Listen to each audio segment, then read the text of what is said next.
Hello, goblins and ghouls. So, today I want to talk about a band that barely ever existed, except maybe in a technical sense. That's how I would describe 1000 Homo DJs, a side project of L. Jorgensen and the band Ministry. So, technically, the band is basically Ministry, except they released it under this label, quite possibly for legal reasons. Um, you'll find that some bands do that kind of stuff. In fact, that's why Prince, for a short amount of time, was known as the artist formerly known as Prince, and he had that little weird symbol that stood in place of his name. A lot of people at the time thought that Prince was being, I don't know, full of himself or something, and being stuck up or like a crazy stuck up weirdo or something like that, some sort of elitist. But actually, he did that for legal reasons, apparently. And in retrospect, that seems cool almost in a way. The fact that he got these people to call him the artist formerly known as Prince. I mean, yeah, we could say it makes him sound like some sort of elitist, but it's also just kind of funny, almost like a prank.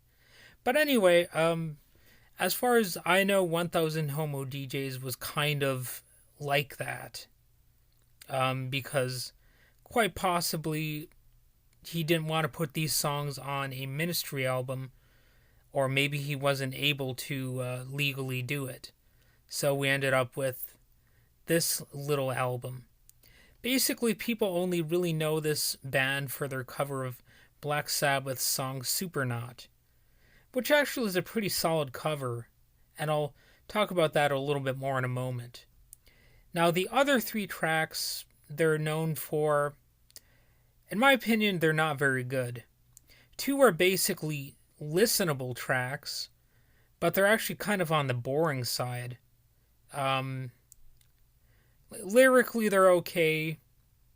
Sonically, it's just like meh. It sounds like Al Jorgensen was sort of in sort of a creative crossroads with those two tracks. And the other track is just a weird noise track where a guy pretends to be some macho abusive cop, and that track goes on for way too long and is really better in theory than in reality. I'm not 100% sure why they didn't just release this as a Ministry or a Revolting Cox album, but I guess it just wasn't in the cards. And the Supernaut cover that I mentioned, the Black Sabbath song, sounds, compared to the other tracks, actually inspirational and inspired. It quotes the main riff from the Black Sabbath original, and it actually kind of butchers the track, but in some of the best possible ways. Like if you want to talk about butchering a song, usually that means bad. But in this case, it's like, you do the chef's kiss when you hear this track. Potentially, anyway. Unless you hate it. But I don't. I've always liked this cover. Supernaut might come across as an experimental cover by Al Jorgensen, who used body parts and pieces of meat in the track, such as a bull's penis. Just kidding, he didn't do that, at least as far as I can tell. But it is sort of a macho, ballsy sounding cover, sort of like the wrestler Abdullah the Butcher getting brutal in the ring. That's kind of what this is, like a heavier version of the Black Sabbath song in some ways. And it's also just very amped up. Like the guitar solos are very frantic and frenetic and just wild sounding. And you got just amped up vocals. And it also has a real bounce to it too. Like the original Sabbath song, it's bouncy as hell.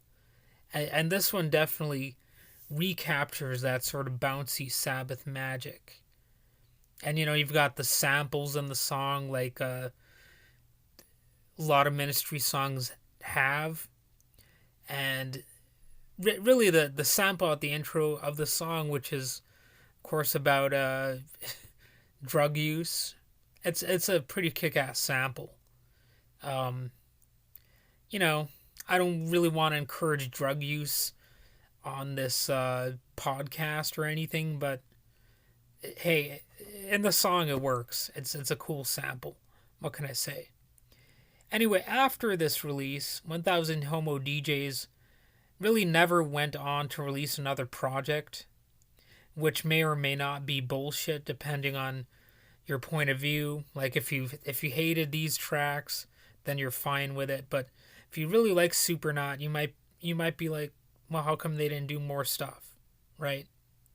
There's some dispute over whether or not Trent Reznor of Nine Inch Nails did the vocals on this track, but it seems there are simply two versions, one with Al Jorgensen and one with Trent, though there is a fun theory that both of their voices are kind of spliced or fused together in the common release.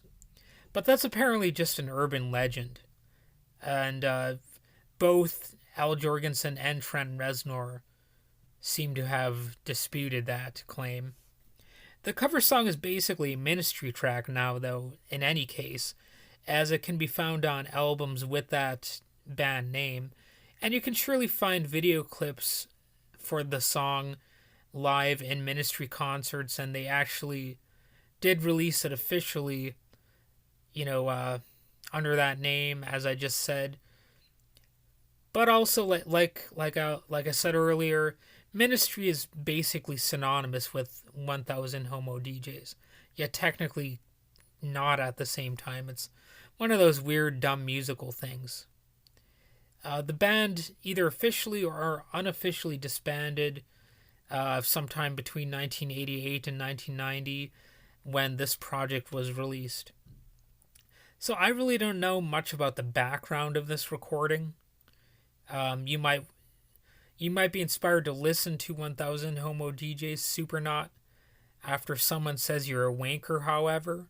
Like maybe you can blow off some steam, have a drink of coffee. Of course, I don't condone alcohol consumption or, drinking anything like that. We're PG here. And you can bang or nod your head to the music. I guess Mountain Dew is safe to drink. Well, actually, Mountain Dew is probably as deadly as any alcoholic beverage, but you get my point. I'm off on a wild tangent here. Anyway, the main point is this is a cover song that'll never make a dumb Rolling Stone best of list, but it's an enjoyable and curious piece of rock music history anyway.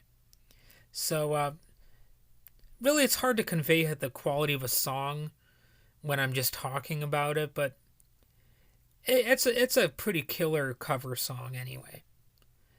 That's all I have to say about it. I babbled on for long enough. So have a good day.